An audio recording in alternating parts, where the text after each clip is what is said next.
¿Qué tal?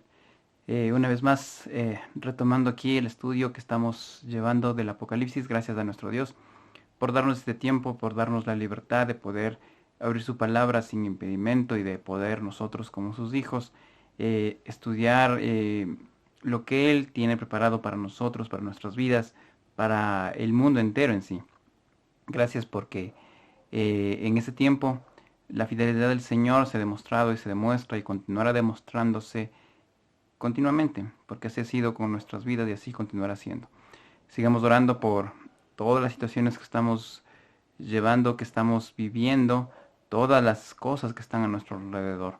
Em, Al final de cuentas, nuestro Dios es soberano y Él eh, sabrá hasta cuándo, cómo y por qué sucederán todos los hechos que están sucediendo. No dejemos de leer la palabra del Señor porque ella es la fuente de toda sabiduría, de toda enseñanza clara. Enfoquémonos en lo que nuestro Padre nos ha dicho, que como decía Jesús en Juan capítulo 17, santifícalos en tu verdad, decía él, ¿no? Tu palabra es verdad. Y así es, la palabra del Señor es verdad y esta palabra es aquella que nos santifique, que nos hace tener claro cuál es nuestro camino, cuál es nuestra meta en la vida, nos hace tener claro cuál es nuestro propósito y sobre todo nos ayuda a entender y comprender por qué estamos aquí en la tierra, para qué vinimos, cuál es nuestro fin como personas, cuál es nuestro fin como hijos de Dios. Así que si queremos clarificar un poco más el panorama de nuestra vida, hay que acudir a la palabra de Dios. Y hablando justamente de ella, hoy nos remitiremos al capítulo 8 del libro del Apocalipsis. Ya hemos concluido una gran parte de este libro, pero después de haber tenido esta adoración celestial que recordemos en los capítulos 4 y 5, nos adentramos a esta serie de los 7 sellos que decía en el capítulo 4, ¿no? ¿Quién será digno de abrir el sello? Asoma a Jesús en el capítulo 5 y él empieza a desatar uno por uno los sellos. Concluimos el capítulo 6 hasta el sexto sello. Recordemos un poco aquellos sellos, ¿no? Los primeros 4 son aquellos que ingresan en la escena mundial con jinetes y caballos, ¿no? El primer jinete, recordemos, ¿no? Aquel que ingresaba con una imagen de un caballo blanco, asemejándose a Jesús, pero en realidad es el mismo anticristo que viene a traer ese tiempo de inseguridad, primero un tiempo de paz, una paz falsa, una paz ficticia, una paz efímera, pasajera, pero que posteriormente a eso vendrán aquellos castigos de los siguientes sellos. El primer sello era el caballo blanco. El segundo sello, que ya lo vimos, es ese caballo que estaba dispuesto a la batalla, a la guerra, a que se maten unos a otros. Luego vimos el tercer caballo que nos traía el hambre, ¿no? Ese caballo negro del hambre. Luego el cuarto sello, ella era aquel sello de ese caballo pálido, amarillento, que tenía color de muerte y nos traía precisamente eso, la muerte. Luego llegamos al quinto sello y se nos presenta una historia un poco diferente a la anterior. Eran aquellos creyentes, llamémosles así, que empezaron a levantar un clamor y empezaron a decir hasta cuándo pasa esto. Pero viene el sexto sello, perdón, y es toda ese conflicto de la naturaleza hacia el ser humano pecador, de esa naturaleza que clamaba por justicia. Y allí empezaron a mostrarse muchos eventos, ¿no? Tales y cual la caída de piedras gigantes del cielo, una luna roja, etcétera. Concluimos hasta allí en el capítulo 6 los 6 primeros sellos. Luego, en el proceso del sexto al séptimo sello, hay un interludio, un espacio intermedio, que es el capítulo 7 y suceden dos acontecimientos en el capítulo 7 que lo recordamos. Primero, aquellos 144.000 personajes que asoman en escena, judíos de ellos, como ya los aclaramos, como está en la misma palabra de Dios, 12.000 de cada tribu de la nación de Israel, ellos están destinados para predicar el Evangelio, personas, si podríamos catalogarlas de intachables, personas correctísimas.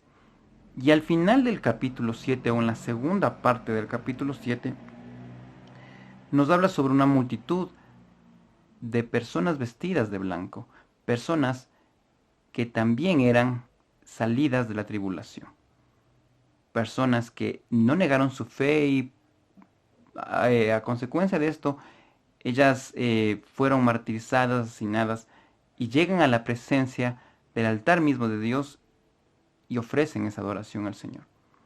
Es ese interludio que se nos presentó en el capítulo 7 con dos escenas muy distintas, la una en la tierra y la otra en el cielo.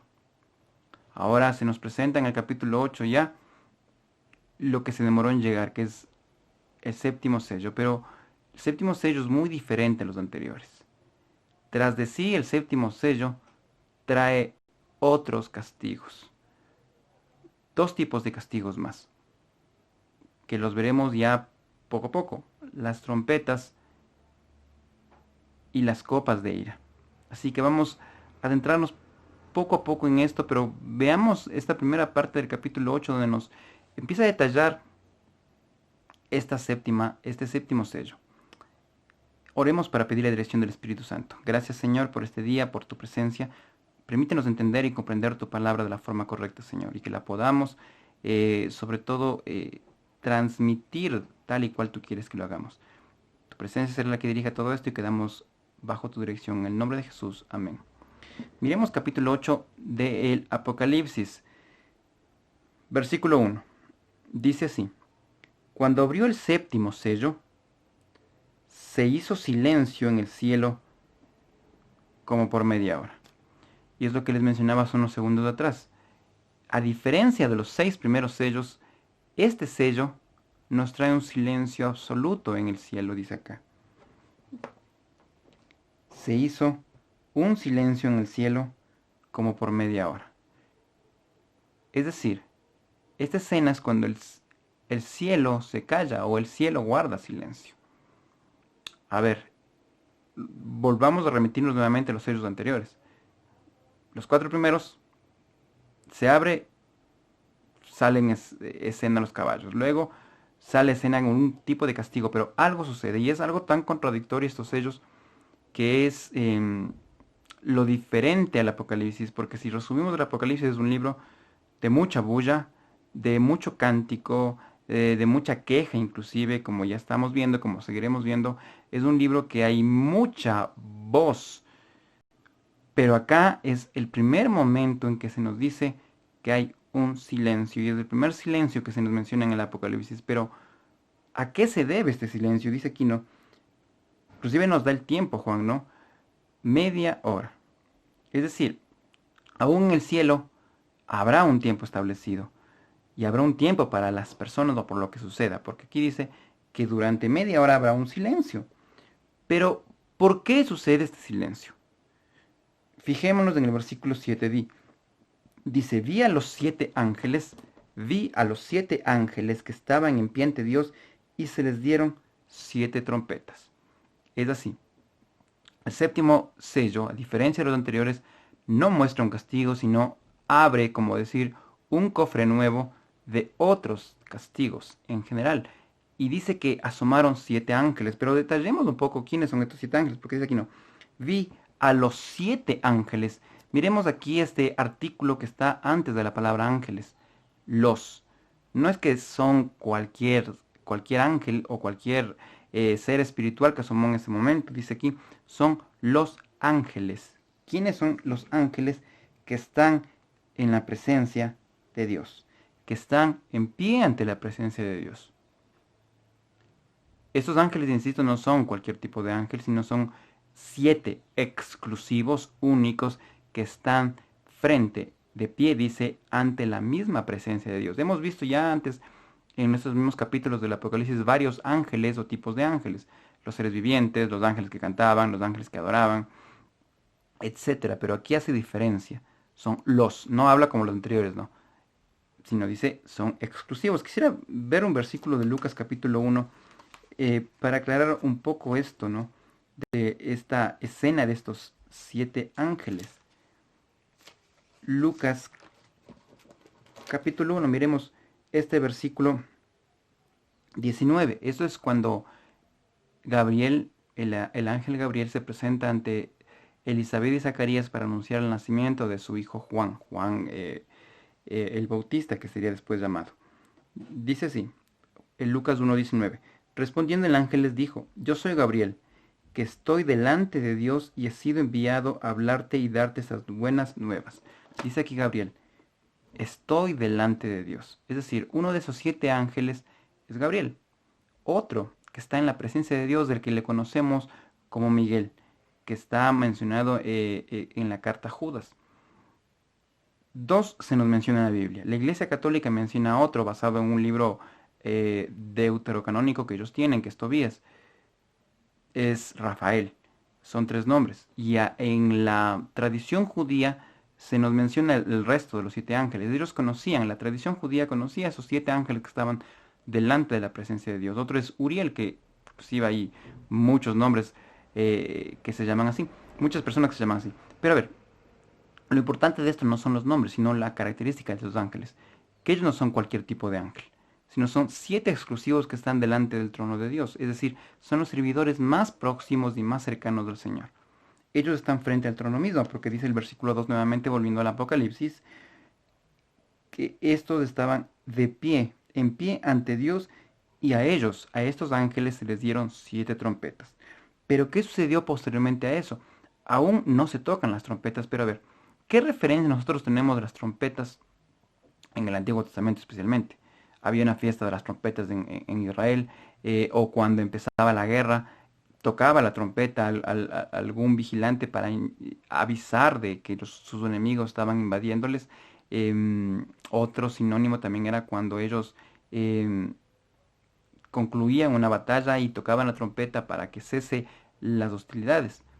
Pero acá dice que se les dieron 7 trompetas como sinónimo de que justamente como eso, que va a empezar una nueva batalla, va a empezar un nuevo castigo y concluye una parte y empieza otra, porque aquí estamos concluyendo los sellos, pero empiezan las trompetas. Es decir, concluye una parte para empezar otra. Dice el versículo 3 que otro ángel, este ya no es de los 7, sino dice, miren la diferencia, ¿no? A los 7 les dice los 7 ángeles, aquí dice otro ángel, como decir ya, diferente. Otro ángel vino entonces y se postró ante el altar con un incensario de oro y se les dio mucho incienso para añadirlo a las oraciones de todos los santos sobre el altar de oro que estaban delante del trono. Ahora, aquí está la respuesta de por qué hubo ese silencio de media hora en el cielo. La respuesta la estamos encontrando en el versículo 3. ¿Por qué? El ángel, más bien dicho, otro ángel dice que se presentó con qué? Con un incensario de oro. ¿Y qué había en ese incensario? Las oraciones de todos los santos que estaban sobre el altar de oro y que estaban delante del trono. Ahora, esto del silencio, repito, nos aclara este punto acá. ¿Qué cosa? Que aunque nosotros pensemos de que cuando yo oro Dios no me escucha, que cuando yo oro Dios no me responde, cuando yo oro Dios es como que se hace loco, desentendido, etcétera, es todo lo contrario. Miramos aquí en el cielo un ejemplo clarísimo de la importancia que tienen las oraciones de los hijos de Dios hacia el Padre Celestial. Es muy importante cómo Él mira nuestras oraciones, cuando son unas oraciones con humildad, con buscando la voluntad de Dios, porque ahora hay otro tipo de oraciones también, ¿no? Que son las oraciones egoístas, pero si estamos hablando de oraciones que en realidad son basadas en la voluntad de Dios, basadas en el plan de Dios, basadas en la humildad de corazón, en la entrega de una persona hacia lo que Dios quiere, entonces la importancia de Dios es muy grande hacia esto. ¿Por qué? Porque acá es como que Dios dice, cállense en todos que quiero escuchar la voz de mi hijo. Nadie diga nada porque quiero escuchar lo que mi hijo está hablando, lo que mi hijo me está diciendo, lo que mi hijo está pidiendo. El cielo se calla cuando Dios quiere escuchar la voz de sus hijos. Y no es que Dios no pueda escuchar, obviamente que no es así.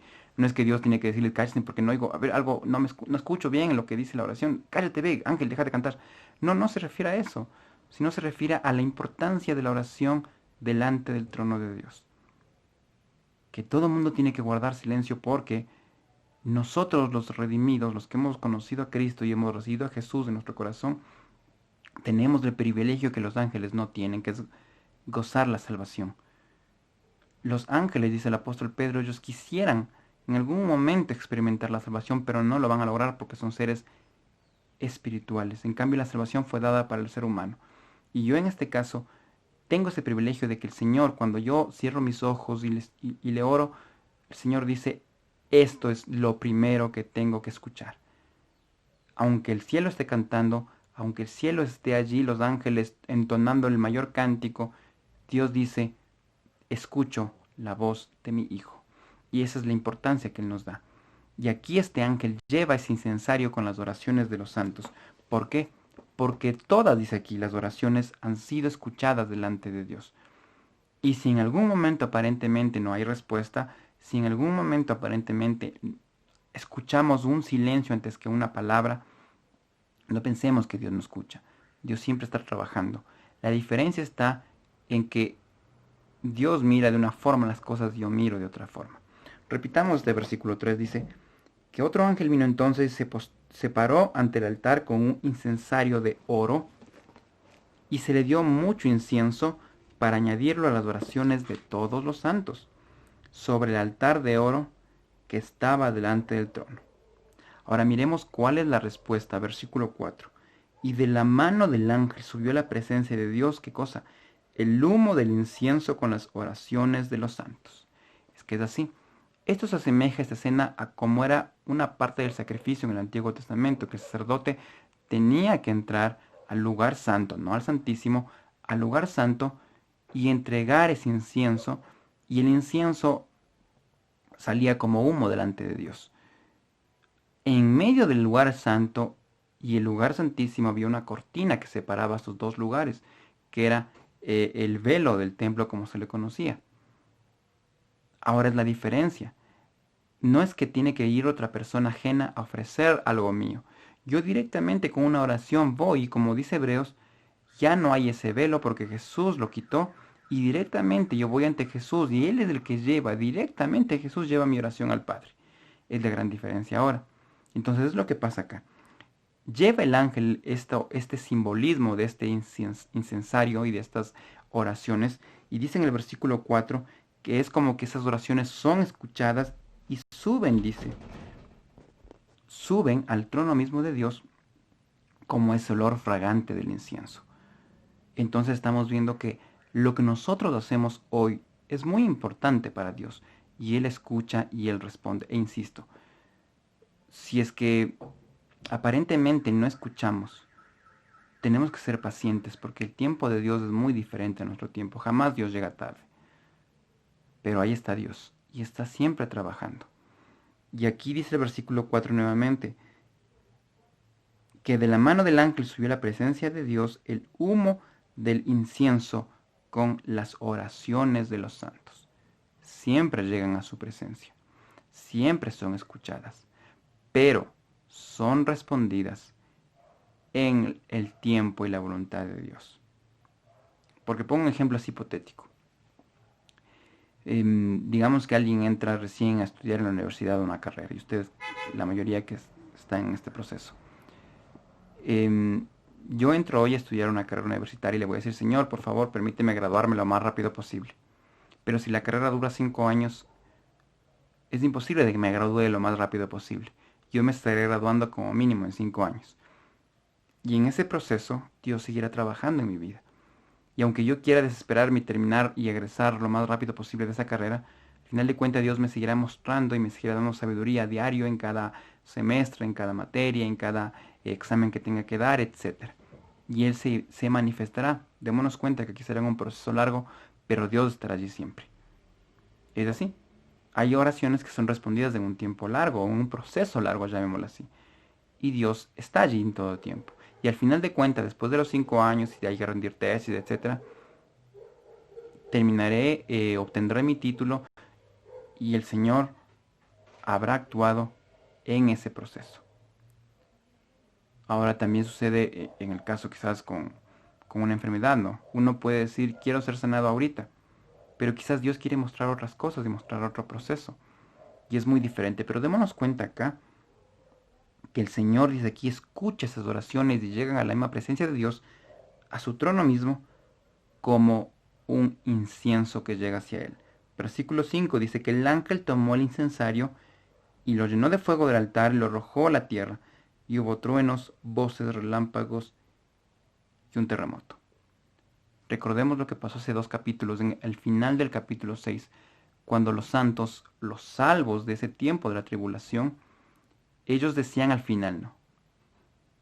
¿Hasta cuándo? Cuando ellos llegaron, sus vidas ya sacrificadas, llegaron ante Dios y dijeron esto, ¿no? ¿Hasta cuándo, Señor, no juzgas? ¿Hasta cuándo no respondes? Démonos cuenta, ¿no? Pasó un capítulo 7, este interludio, llegamos al capítulo 8 y las oraciones de estas personas también son respondidas. Y ellos también, quizás como nosotros podemos decir, Señor, ¿hasta cuándo no me respondes? Señor, te estoy hablando, te estoy orando. Y tú no me haces caso, ¿hasta cuándo? Pero aquí está, ¿no? Dice que cuando el ángel tomó el incensario, lo llenó de fuego del altar, ¿qué hizo? Lo arrojó a la tierra y hubo truenos, voces, relámpagos y un terremoto. Es decir, estaba por ejecutarse la respuesta de Dios de las oraciones de aquellos santos. Que ellos dijeron, no veamos respuesta. Pero Dios les dijo, cálmese, esperen un rato que llegue el tiempo. Y ahora estamos viendo que esas oraciones han sido escuchadas y la respuesta es, dice que el ángel las regresa nuevamente a la tierra, pero regresa en forma de castigo por aquellas personas que abusaron de esas personas, de aquellos creyentes que fueron salvos de una tribulación. Y no es un tiempo cualquiera, ¿no? Porque no estamos hablando de una tribulación igual que los ángeles, estamos hablando, como dice el texto, de la gran tribulación. Es esta única escena en que Dios derramará su ira sobre la humanidad. Pero que viene después de esto, como les mencionaba al principio, viene las 7 trompetas que salieron de este séptimo sello. La respuesta de Dios para aquellas personas, aquellos creyentes que llegaron al trono de Dios en el capítulo 6, está acá. Dijeron hasta cuándo. Y llegó la respuesta. Porque así nos puede pasar a nosotros también. Podemos decir, Señor, te vengo orando por esto, te vengo pidiendo por aquello, te vengo clamando por esta situación y no escucho nada, no veo nada. Dios sigue trabajando. A nosotros como hijos de Dios, lo único que nos compete es tener paciencia. Paciencia y esperar el plan de Dios, porque el plan de Dios siempre será muy diferente al nuestro, el plan de Dios siempre será muy distinto a lo que nosotros creemos, pensamos o anhelamos querer. Así que el ejemplo o la enseñanza que nos deja esta parte, esos versículos de aquí, de este capítulo 8, los primeros 5 versículos, es que perseverancia. Al final de cuentas, Dios siempre nos escucha. Al final de cuentas, Él siempre está con nosotros.